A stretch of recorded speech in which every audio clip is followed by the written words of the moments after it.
1500 RPM வந்துச்சு. 4th. இப்போ நம்ம இடத்துல டவுன் ஷிஃப்ட் பண்ண போகிறோம். இப்போ பாருங்க,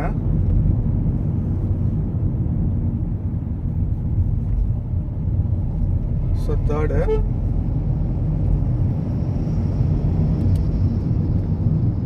4th.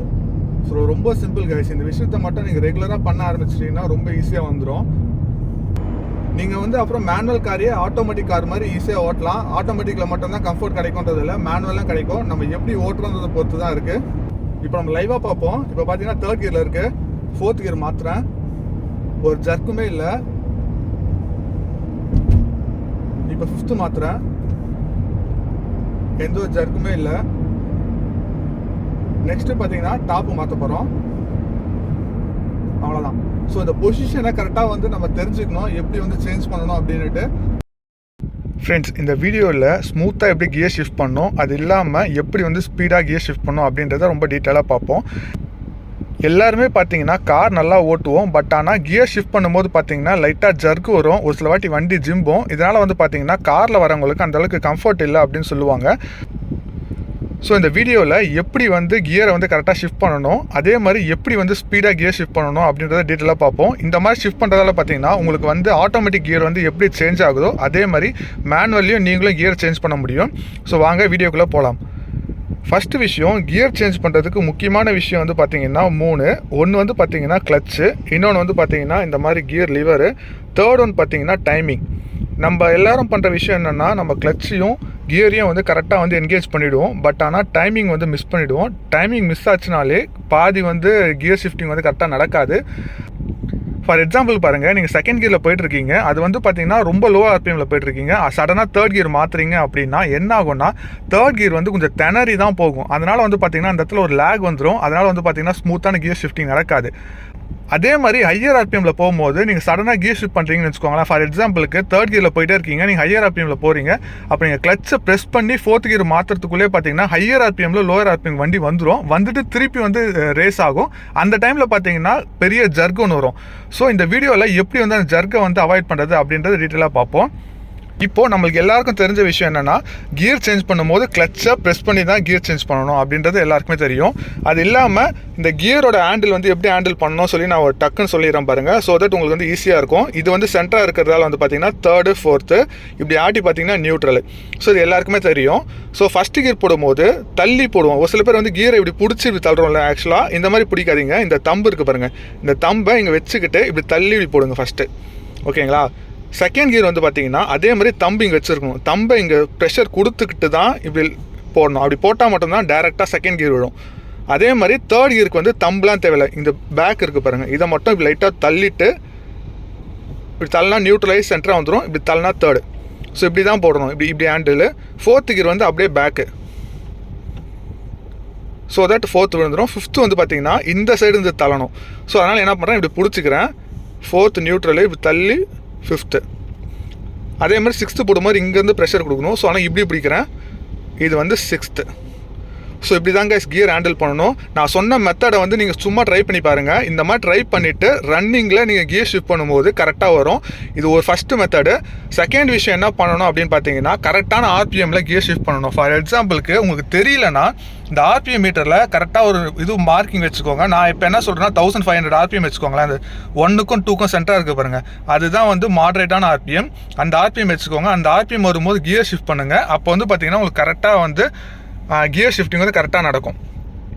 அதே மாதிரி வண்டி வந்து ரொம்ப ஹை ஆர்பிஎம்மில் வச்சு கியர் ஷிஃப்ட் பண்ணக்கூடாது. அந்த மாதிரி கியர் ஷிஃப்ட் பண்ணிங்கன்னா வண்டி ஹையர் ஆர்பிஎம்மில் இருக்கும். நீங்கள் கிளச்சை ப்ரெஸ் பண்ண உடனே ஆர்பிஎம் குறைஞ்சிரும்.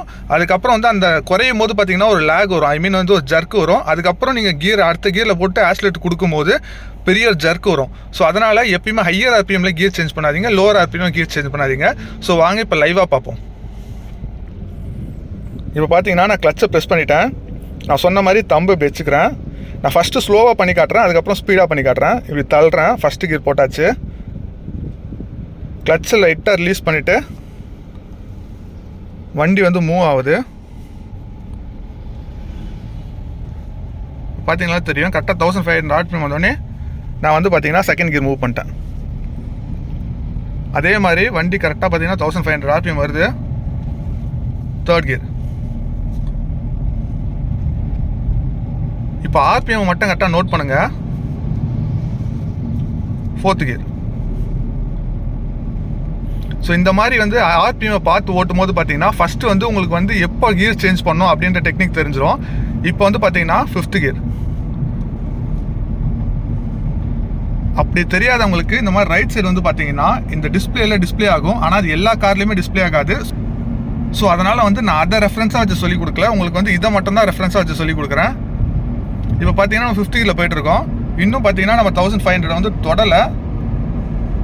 இப்போ வந்து டச் ஆயிடுச்சு. இப்போ நான் என்ன பண்ணுறேன், 6th கியர். ஸோ இப்போ நம்ம ஸ்லோவாக பண்ணோம்ல கைஸ், இதை வந்து நீங்கள் கண்டினியூஸாக பண்ணிகிட்டே வந்தீங்கன்னா உங்களுக்கு கரெக்டாக வந்து உங்களுக்கு ஸ்பீடுக்கு ஏற்ற மாதிரி உங்களால் கியர் ஷிஃப்ட் பண்ண முடியும், ஸ்பீடாகவும் சேஞ்ச் பண்ண முடியும். அதே மாதிரி ஸ்பீடாக சேஞ்ச் பண்ணுறதுக்கு முக்கியமான ரீசன் பார்த்தீங்கன்னா நான் சொல்லி கொடுத்த பொசிஷன் தான். சப்போஸ் அந்த பொசிஷனை நீங்கள் மிஸ் பண்ணிட்டீங்கன்னா உங்களால் வந்து ஸ்பீடாக வந்து சேஞ்ச் பண்ண முடியாது. ஏன்னா நீங்கள் அந்த தம்பு இம்ப்ரெஷன் கொடுத்தா மட்டும்தான் லிவர் வந்து அந்த சைடு இருக்கும். சப்போஸ் நீங்கள் தம்பு இம்ப்ரெஷன் கொடுக்கல அப்படின்னா லிவர் வந்து இந்த பக்கம் வந்துடும். ஸோ அதனால் எப்பயுமே நான் சொன்ன மாதிரி அந்த தம்பு இம்ப்ரெஷனை வச்சு கியரை வந்து சேஞ்ச் பண்ண கற்றுக்கோங்க. அதுக்கப்புறம் இந்த ஆர்பிஎம் வரும்போது சேஞ்ச் பண்ணுங்கள். கரெக்டாக வந்து உங்களுக்கு கியர் ஷிஃப்டிங் வந்துடும். அதே மாதிரி ஃபஸ்ட்டு எடுத்தோடனே இந்த மாதிரி ஓட்ட முடியுமா அப்படின்னு கேட்டிங்கன்னா கண்டிப்பாக வராது. நான் சொன்னதை நீங்கள் ஸ்டெப் பை ஸ்டெப்பாக பழகிட்டே வாங்க. ஃபஸ்ட்டு விஷயம் அந்த கியர் பொசிஷனில் கையை வச்சுக்கிட்டு இந்த மாதிரி நான் சொன்ன மாதிரி கியரை சேஞ்ச் பண்ணி பாருங்கள். அப்போ வந்து பார்த்தீங்கன்னா உங்கள் கியரை வந்து எப்படி சேஞ்ச் பண்ணணும் அப்படின்ற உங்களுக்கான டெக்னிக் தெரிஞ்சிடும். செகண்ட் விஷயம் நான் சொன்ன மாதிரி கரெக்டாக 1500 ஆர்பிஎம் வரும்போது கியரை ஷிஃப்ட் பண்ணி பாருங்கள். அப்போ வந்து உங்கள் செகண்ட் மெத்தடும் வந்துடும். எந்த டைமில் நம்ம சேஞ்ச் பண்ணணும் அப்படின்றதும் தெரிஞ்சிடும். அப்போது கற்றுக்கும் போது பார்த்தீங்கன்னா லைட்டாக ஜர்க் இருக்க தான் செய்யும். அது வந்து போக போக பார்த்தீங்கன்னா அந்த ஜர்க் வந்து உங்களுக்கே புரிஞ்சிடும். இப்போ உங்களுக்கு பார்த்தீங்கன்னா எப்படி ஸ்பீடாக கியர் ஷிஃப்ட் பண்ணணும்னு தெரிஞ்சிருச்சு. அதே மாதிரி எந்த ஆர்பிஎம்மில் எந்த டைமில் வந்து உங்களுக்கு ஷிஃப்ட் பண்ணணும்னு தெரிஞ்சிருச்சு. ஸோ நெக்ஸ்ட் விஷயம் பார்த்தீங்கன்னா ஜர்க்கை மட்டும் தான் அவாய்ட் பண்ணணும். அந்த ஜர்க்கு ஒன்றும் பெரிய விஷயம் இல்லை. நீங்கள் ஓட்ட பார்த்தீங்கன்னா உங்களுக்கு தானாக ஜர்க் வந்து தானாக அவாய்ட் ஆகிடும். அதே மாதிரி கிளச்சை ரிலீஸ் பண்ணும்போது கொஞ்சம் பொறுமையாக ரிலீஸ் பண்ணுங்கள். ஸோ தட் வந்து அந்த ஜர்க் வந்து சுத்தமாக வராது. நான் ஆல்ரெடி வந்து ஒரு ஸ்லோப் வீடியோ போட்டிருப்பேன். அதில் வந்து கிளச் கண்ட்ரோல் வந்து டீட்டெயிலாக போட்டிருக்கேன். ஸோ அந்த வீடியோ பார்க்காதவங்க ஒரு வாட்டி பார்த்துக்கோங்க. ஸோ தட் வந்து உங்களுக்கு கிளச் கண்ட்ரோல் வந்து தெளிவாக தெரியும். அப்படி இல்லாதவங்க ஆல்ரெடி கிளச் கண்ட்ரோல்லாம் எல்லாருமே நல்லா தெரிஞ்சவங்க இந்த மெத்தடை ஃபாலோ பண்ணுங்கள். கண்டிப்பாக பார்த்தீங்கன்னா உங்களுக்கு வந்து கியர் ஷிஃப்டிங் இதுக்கப்புறம் ரொம்ப ஸ்மூத்தாக இருக்கும். அதே மாதிரி நீங்கள் ஃபாஸ்ட்டாகவும் கியரை சேஞ்ச் பண்ணுவீங்க. இப்போ நம்ம லைவாக பார்ப்போம். இப்போ பார்த்தீங்கன்னா 3rd கியரில் இருக்குது. 4th gear மாற்றுறேன்.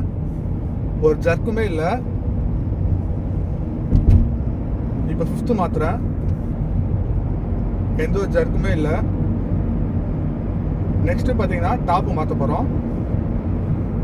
அவ்வளோதான். ஸோ இந்த பொசிஷனை கரெக்டாக வந்து நம்ம தெரிஞ்சுக்கணும் எப்படி வந்து சேஞ்ச் பண்ணணும் அப்படின்ட்டு. நெக்ஸ்ட் விஷயம் கரெக்டான ஆர்பிஎம்மில் சேஞ்ச் பண்ணணும். ஏன்னா கரெக்டான ஆர்பிஎம்மில் சேஞ்ச் பண்ணால் மட்டும்தான் கியர் ஷிஃப்டிங் வந்து ரொம்ப ஸ்மூத்தாக இருக்கும். சப்போஸ் தப்பான ஆர்பிஎம்மில் சேஞ்ச் பண்ணிட்டா கியர் ஷிஃப்டிங் வந்து ஸ்மூத்தாக இருக்காது. நான் சொல்லி கொடுத்தது வந்து திரும்ப பழகிட்டே வாங்க. ஸோ தட் உங்களுக்கும் பார்த்தீங்கன்னா கியர் ஷிஃப்டிங் வந்து ரொம்ப ஈஸியாக இருக்கும். நீங்கள் வந்து அப்புறம் மேனுவல் காரையே ஆட்டோமேட்டிக் கார் மாதிரி ஈஸியாக ஓட்டலாம். ஆட்டோமேட்டிக்கில் மட்டும்தான் கம்ஃபர்ட் கிடைக்கும்ன்றது இல்லை, மேனுவலாம் கிடைக்கும். நம்ம எப்படி ஓட்டுறதை பொறுத்து தான் இருக்குது. கண்ணாடி கொஞ்சம் டஸ்ட்டாக இருக்கிறதால பார்த்தீங்கன்னா உங்களுக்கு கண்ணு கூசும். எனக்கு அப்படி தான் இருக்குது. கிளாத் எதுவும் எடுத்துகிட்டு துடைக்கிறதுக்கு. அதனால் வந்து பார்த்தீங்கன்னா அட்ஜஸ்ட் பண்ணிக்கோங்க. நெக்ஸ்ட் விஷயம் டவுன் ஷிஃப்ட் பண்ணும்போதும் கரெக்டான ஆர்பிஎம்மில் தான் டவுன் ஷிஃப்ட் பண்ணணும். அதே மாதிரி கரெக்டான ஸ்பீடுக்கு ஏற்ற மாதிரி தான் டவுன் ஷிஃப்ட் பண்ணணும். ஃபார் எக்ஸாம்பிளுக்கு வந்து வண்டி 80 போகுதுன்னு வச்சுக்கோங்க, டாப் கியரில் போகிறீங்க. இதுவே வந்து வண்டி வந்து 60க்கு வந்து குறைக்கிறீங்க அப்படின்னா வண்டி வந்து 5th கியருக்கு தான் வரணும், 4th கியருக்கு வரக்கூடாது. ஏன்னா 4th கியரோட மேக்ஸிமம் ஸ்பீடே 60 தான். நீங்கள் சப்போஸ் 4th கியர் போட்டிங்கன்னா வண்டி வந்து உரும்பும். அதாவது வந்து பார்த்தீங்கன்னா ஆர்பிஎம் ரேஸ் ஆகும். 4th கியர் அப்போ எப்போ போனோம்னா கரெக்டாக 50 km ஸ்பீடு இருக்கு பாருங்க. 50லேருந்து 60 வரைக்கும் தான் 4th கியர். அதே மாதிரி 3rd கியர் பார்த்தீங்கன்னா 30லேருந்து 40 வரைக்கும் தான் 3rd கியர். ஸோ இந்த ஸ்பீடெல்லாம் நோட் பண்ணி வச்சுக்கோங்க. ஸோ தட் உங்களுக்கு வந்து ஈஸியாக இருக்கும்.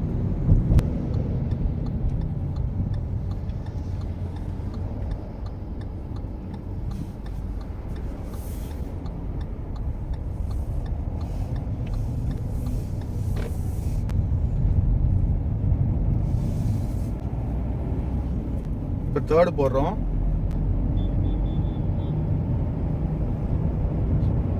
அந்த 1500 ஆர்பிஎம் வந்துருச்சு. 4th. இப்போ நம்ம இடத்துல டவுன் ஷிஃப்ட் பண்ண போகிறோம். இப்போ பாருங்க.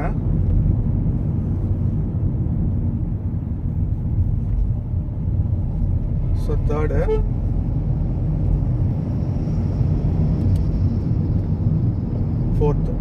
ஸோ ரொம்ப சிம்பிள் கைஸ். இந்த விஷயத்தை மட்டும் நீங்கள் ரெகுலராக பண்ண ஆரம்பிச்சிட்டிங்கன்னா ரொம்ப ஈஸியாக வந்துடும்.